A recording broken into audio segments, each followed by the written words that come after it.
Hi, my name's Rachel, and my book, Letters from Montauk, was recently released via Roswell Publishing. Letters from Montauk tells the story of Julian Bell. He's a musician by day, and by night he has UFO sightings. On his return from a tour, he finds a mysterious map has been delivered to his house and decides that he's going to take the trip of a lifetime to try and discover the truth behind his nightly extraterrestrial sightings. But it doesn't matter how rich nor how famous you are, if the deck's stacked against you, the truth can often be hard to find. Letters from Montauk is available on Amazon in both Kindle and paperback formats, and this is chapter 1 of that book in audio form for your listening pleasure. So grab a drink, sit back and enjoy. Letters from Montauk, chapter 1. Standing at the edge of the stage, Julian Bell surveyed the scene before him. Waves of people were hidden in the darkness, the glow of their raised phones pinpricks in the night. They cried his name and called for him for 10 more songs or 3 more hours. Behind him, Julian could feel his band taking a deep breath and preparing themselves for that inevitable final song. Energy crackled through the air, rolling from the crowd to the band and back again. It ran through each and every person, striking like lightning and leaving them with the impression that nothing would ever feel this real again. Julian looked over his shoulder and nodded to his drummer, a hulking blonde man who they lovingly called Sasquatch. His real name was Mike, but no one ever used his given name. The well-built drummer counted the song in, and they launched into Break Free, a roaring piece that had the crowd singing along from the very first bar. For the next 3 minutes and 47 seconds, Julian belonged to the crowd. He was theirs, singing the words that fueled their fires and healed their pains. He sprinted from one side of the stage to the other, only pausing to sing and hammer at his guitar. The crowd carried the majority of the song, enjoying their moment in the limelight. And then it was over, and another chapter in SR91's touring life was over. Julian returned to the front of the stage and brushed the sweaty strands of hair away from his face. Still the crowd chanted his name, begging with him for one final song. But the clock had run out and their time was up. He beckoned his bandmates closer, and with their arms wrapped around one another's shoulders, they took a bow. The crowd roared louder, the pleading became almost desperate, and Julian turned to look at the side of the stage. In the wings was a clock with red illuminated numbers. At the beginning of the evening, the clock had been set with 120 minutes of loud, sweaty fun. Now it sat at 0, and Julian gave the crowd a whimsical smile and a small shake of his head. SR91 would return, but for the moment all he wanted to do was go home. With one final bow, the 5 men exited the stage and walked through the venue's impersonal concrete hallways. They were handed towels and cigarettes and bottles of beer. Sasquatch jogged ahead, whooping and dancing as the adrenaline continued to race through his system. Beside Julian was his bass player Nicky. Behind them were SR91's other 2 guitar players, Barrett and Glenn. All of them were tired but optimistic. After months of touring, they could finally sleep in their own beds again. In a few weeks they'd rise and once more hit the road with the loud and infectious show that they were known for. Julian knew that there would be an after party, and normally that was his kind of scene. He enjoyed knocking back a few beers while talking to the press and catching up with people that he hadn't seen for a few years. But this was a different night. SR91's show had been a hometown gig, played on the hallowed grounds of the Forum, and there was no need for a tour bus or a hotel. Instead, he got to hop in his black BMW and drive the 20 miles back to his house in Topanga Canyon. Their dressing room was ordered chaos. The contents of road cases were spilled over a couch, while a long table held fresh food and drinks. The lighting was low, creating a warm and relaxing atmosphere. It was a space that Julian wouldn't spend much time enjoying. He grabbed a beer from the ice bucket and began to gather his things. Clothes, toiletries and other odds and ends were tossed into a small suitcase. His larger cases, the ones that had spent the past 3 months on the road with him, would already be waiting in his car. Taking a slug of the beer, he heaved his rucksack onto his back and grabbed the handle of the case. He was just about to leave when John, their tour manager, walked in. Portly with greying hair, John stood just shy of Julian's 6'1" frame. His blue eyes were filled with the steely determination of someone who'd spent the past months making sure that everything went as smoothly as possible. "The LA Times want to talk to you, Jules." Julian paused and wiped the cool glass bottle against his forehead. His long dark hair hung in sweaty strands around his face. He hadn't even bothered to change out of his sticky clothes. All he wanted to do was go home. "Tell them that I'll call them tomorrow," he replied. "I just want to go home, man. It's been a long couple of months, and well, I haven't seen Tyler in all that time." The older man nodded. "That's understandable. Go home, Jules. I'll keep the hounds at bay." Placing a hand on John's shoulder, he smiled. "Thanks, and thank you for the past few months. We couldn't have done it without you. I'll see you in, 3 weeks' time?" "That's right, and we get to do it all over again." Laughing, he gave their tour manager a quick hug before once more grabbing the case and making for the door. "Look after yourself, John. Don't let the bedbugs bite." "I'll do my best," was called after him. Julian loved the people that surrounded their band. They were more like a family than a group of employees, and all of them were warm and affable. With the band being far more in demand than he'd ever imagined, their ability to put people, whether fans, detractors or journalists, at ease was one that he put on a pedestal. And it was his way of checking out whether someone would fit in with them. If they could put him at ease and make him laugh, then they were in. The rest of their skills and abilities would fall into place over time. His car was parked in the arena's underground garage. Once he'd shuffled the 2 larger suitcases around, he tossed the smaller carry-on in. The engine roared in the large space, and the headlights bounced from the whitewashed walls. Several trucks and tour buses were parked alongside him, but his eagerness to get home and see his partner had seen him ask John to have his car brought to the venue. At 47, Julian was feeling his age. His joints were beginning to creak, and his dark hair and neatly trimmed beard were peppered with grey. His uniform of black jeans and a Slayer t-shirt hid the role of his middle-aged paunch, while his thick arms were decorated with fading tattoos. His was a body that looked lived in, one that refused to be modified to Hollywood standards. With the radio tuned to the local rock station, Julian began the drive through the thick, humid LA night. The storms were coming, and while he loved the rainy nights, he also wanted to pause and do something that he so enjoyed. As he wound up into the tree-lined canyon, Julian kept one eye on the still clear sky.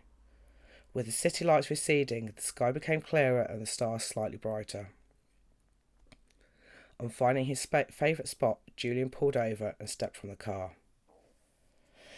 The air was cooler and crisper than that of the city. The trees and plants filtered away the microparticles of the smog, leaving him with something that didn't feel as though he was drawing in a blanket into his lungs. Leaning back against the car, Julian focused on the sky above him and waited. He'd been watching the skies for as long as he could remember, and they had never failed to disappoint. His band name had been born from a trip to the Arctic Circle, and then modified after digging through 100 books on government aircraft. Seeing the aurora borealis dance across the sky had left him in awe of the universe. How tiny they were, living on a speck of dust in a solar system of just 8 planets. As always, the heavens above were filled with beauty and wonder. A satellite, its presence no bigger than a pinhead, crept through the dark abyss. It was followed by the flare of a shooting star. Beyond that, and sweeping across the skyline like an abandoned painting, were a swathe of stars. The lights eased themselves from the tree line behind him. 3 white lights that would otherwise go unnoticed silently moved in a triangular formation. Julian felt the hairs on the back of his neck rise, and a flicker of anxiety flashed through his soul. Yet he still couldn't help but smile. Whenever he paused, they always appeared. No matter where he was in the world, the triangle of lights were there, as though waiting to greet him. "Evening," he murmured. "Nice to see you again." There was no flicker of recognition from the lights as they continued on towards the coast in a silent parade that had been played out the world over. Once they disappeared, Julian got back into his car and for a moment just sat and stared at the windshield. They appeared every time he took the time to look, yet he didn't know why. He'd never known why. Fear had always flashed through him whenever the lights made themselves known. However, years of sightings had taught him that there was nothing to be scared about and nothing to worry. They weren't coming to get him, they were just watching, as though mildly curious about his life. Taking a deep breath to steady himself, he started the car and continued along the winding and ill-lit road. He bought the house in Topanga because the area had once been a hotbed of UFO activity. For a while the crafts had disappeared, only to begin visiting again as the years rolled by. Finally he pulled onto the narrow driveway that meandered up to his house. A few wrought iron gas lamps lit his way, their flames throwing warm light into the surrounding trees. The two-storey ramshackle-looking house had been built in the 1950s and had been home to a string of musicians. With its red bricks, pointed roof and little chimney stacks, the building looked like a real-life incarnation of a fairy tale. All of the windows were ablaze with light and the dark wooden door already stood open. Julian could see a slender shadow standing in the doorway and an impish grin tugged at his lips. Tyler was 8 years his junior and up until 4 years ago had been Julian's assistant. A conflict of interest, namely a budding relationship with Julian, had caused him to quit. Now he split his days between surfing and singing with his own band, a death metal outfit called Dead Man's Curve. Julian pulled up to the front of the house and shut off the engine. He sat for a moment with his hands on the wheel and quietly reflected over the previous 3 months. They'd been busy with almost non-stop shows and promotion for their latest album. As much as he enjoyed being on the road, a piece of his heart always remained at home. It was the place where he felt loved and grounded, the place he could return to when the wider world became too much for him to handle. He stepped from the car and was going to open the trunk when he was attacked. High-pitched screaming assaulted his ears and long slender arms wrapped around his body. Laughing, he turned and grabbed his boyfriend, picking him up and hugging him close. With his warrior body, long blonde hair and tattoo-free flesh, Tyler was the complete opposite of Julian. His blue eyes swam with the freedom of the sea, his hair and skin kissed by the sun. Julian gave him a long and lingering kiss before placing the smaller man back on his feet. "Missed you, baby," he murmured. Tyler placed a hand in the small of his back and gently rubbed. "Missed you too. Want a hand?" "I'd love one." Together they unloaded the car and wheeled the cases inside. Julian intended to leave them at the foot of the stairs and deal with them come morning. While his mind was still awake, his body ached, and he longed to fall into his own bed. "There's leftover Chinese if you want it," Tyler said. Julian gave him a weary smile and wrapped an arm around his boyfriend's narrow waist. "Do you know what I'd like?" "A shower in a bed. My bed. Not a hotel bed, my bed. With you in it." Tyler grinned at him, his eyes sparkling with the sunniness that Julian had come to love so much. "Does that mean—" He laughed and shook his head. "Maybe not tonight, maybe in the morning. Tonight I just want to be close to you. It's been 3 months too long." The house was a mishmash of design ideas. Some were left over from their hippie forefathers and some of Julian's design. The hallway staircase swept up to the first floor, and directly above the final step was a picture window with a view of the canyon below. Bulb lamps were fixed at the head of the banisters and lit the stairway with a gentle light. Often, when the world became too much, Julian would sit in the window and stare out at the trees. For him, it was a chance to rest and allow his brain to drift off to other places. Those were the magical moments, the moment when every crazy and insane idea came to light. If it wasn't for those times of silence and solitude and of pondering on what the world held, then there would be no SR91. There would be no year-long tours or stadium shows that were ended with explosions of fireworks. There would be no music, no imagination, nothing. The house was dotted with little things like the window at the top of the stairs. The garden was organised chaos with benches beneath orange trees and a tinkling fountain hidden among the bushes. There was a rarely used fireplace in one of the communal rooms, and the master bedroom had come with a magnificent ceiling painting of the constellations. Even though Julian could have afforded a far larger and more modern house, he had fallen in love with the quirks that the tiny tucked-away fairy tale house held. He urged Tyler upstairs and followed in the younger man's wake. His body felt heavy with the weight of the road resting on his shoulders. Julian barely made it through taking a shower before he fell face down into his bed. A long, low groan rattled from between his lips. "This is what I've been waiting for," he mumbled from the pillow. Rolling onto his back, he looked up at the ceiling and spent a moment admiring the images above him, before he turned and gazed into Tyler's blue eyes. The blond man never seemed to age. He was perpetually in motion and always full of crazy and childlike energy. Tyler was never far from smiling or from cooking up a plan that put many of Julian's to shame. To share his life with the blonde man was an honour that Julian refused to take for granted. "I love you, and no matter what the future holds, I'll always be here for you," he said. Tyler frowned. "What's brought this on?" "You mean I can't tell you I love you?" "You can, but you normally only start with the what the future brings stuff when you're drunk." Chuckling quietly, Julian kicked the blankets down and crawled beneath them. "Well, I'm saying it now because sometimes we get the feeling that there's an imbalance in the world. We see past the monotony of daily life and realise that the world and everything around us is made up of so much more. Everything's connected somehow. And even though we may not be able to see the connections, we know that they're there. So I'm just saying, no matter what is waiting for us, I'll always be here for you." Tyler's face lit up as he broke into his famous sunny smile. He reached out and ran his fingers along Julian's cheek. Closing his eyes, the exhausted singer leaned into the younger man's touch. "I'll always be here for you too. You're rescuing me, Jules, did you know that?" He nodded and opened his eyes. Yeah, I did. "Thanks, Julian, for everything." Leaning closer, he pressed a gentle kiss to Tyler's forehead. "You're welcome. Thank you." The bedside light was turned down low so as not to wake the sleeping man beside him. With his arms folded behind his head, Julian stared at the ceiling just as he'd done so many times before. He knew each constellation and brush stroke, and yet the attention to detail never failed to amaze him. At that moment his mind wasn't focused on the house that he lived in and all that adorned its walls. He had drifted off into a parallel world where the answers to his questions were crystal clear, and where he no longer had to follow clues and signs. The lights in the sky had been there for as long as he could remember, but the reason for their appearances was less obvious. Most people went through life not knowing why they were the subject of such spectacles.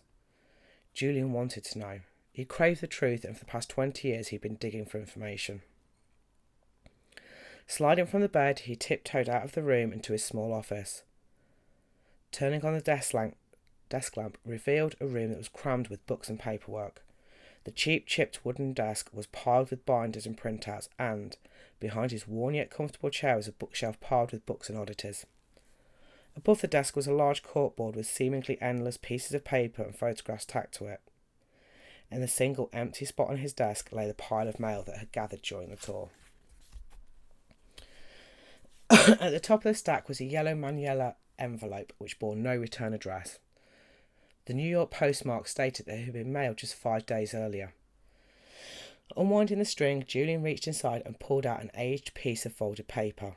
He unfolded it, spread it over the desk, and tried to make out the faded black lines. His eyes widened as they slowly began to make sense. The map was of Montauk in New York, a picturesque peninsula that featured in so many pieces that he'd read. Objects of interest were marked on the paper, and handwritten notes, also beginning to fade with age, were written in the margins. Picking up the envelope, he shook out a sliver of pristine white paper with a few words written upon it. "Now you can finish connecting the dots," it said. He turned the map over and inspected its backside, but there was no other instructions. Behind him, he heard the door creak open, and he peered over his shoulder to find a sleep-heavy Tyler leaning against the door. "Woke up and you were gone." The blonde man crossed the small room and leaned against Julian's chair. "Still chasing those lights?" Julian nodded. "You bet." 20 years, Jules, and you're still no closer to the truth. Do you think you'll ever get there?" Shifting the chair around, Julian looped his arms around Tyler's narrow waist and gently guided the other man into his lap. Tyler leaned his back against Julian and peered down at the map. His hair was wild with sleep and his body was a dead weight. Resting his chin on Tyler's shoulder, Julian watched as his boyfriend traced the map's lines. "Hopefully this is the final clue that I need," he replied. "Someone sent it. I don't know who, but they seem adamant that it'll connect the dots. There's only one way to know." "You're leaving again, aren't you?" Tyler sounded dejected. "There's 3 weeks before the tour starts again. Give me a week in New York to find out what this is about, and then I'm yours, I promise." "What makes you think that this is what you need to discover the truth?" Julian paused. Tyler was right. He spent 2 decades on this path and was no closer to getting an answer. What he did have was binders full of letters and hard drives full of emails, but nothing that gave him a definitive conclusion. Even the map was a long shot in the dark, but it was a shot that he was willing to take. "You're right," he replied, "but you have to do this." "I do. I'm sorry." He wrapped his arms around Tyler and pulled the small man close, and I promised I'll be back in a week. Tyler leaned into him and Julian pressed a kiss to the other man's head. "I know you will," Tyler quietly replied. "I just worry." Julian hugged him closer, savouring the moment of having his man close. "I know you do. And I'll keep in touch, I promise. I'll call every day, postcards, letters, you got it. I'll take you with me, but you need to do this alone. I understand." Julian sighed and held the younger man as tightly as possible. Leaving Tyler broke his heart every time, but being on tour was completely different, tracking down the potential monsters that silently swept through his nights. The touring world was a safe little bubble, one that Tyler could come and go from with relative safety. There he had everything at his disposal, from security to personal drivers to locked-off hotels. Chasing lights in the sky was a whole other kettle of fish. "I do," Julian softly said. "I need to do this alone. But I will come home, just as I always do. I'm never going to leave you behind."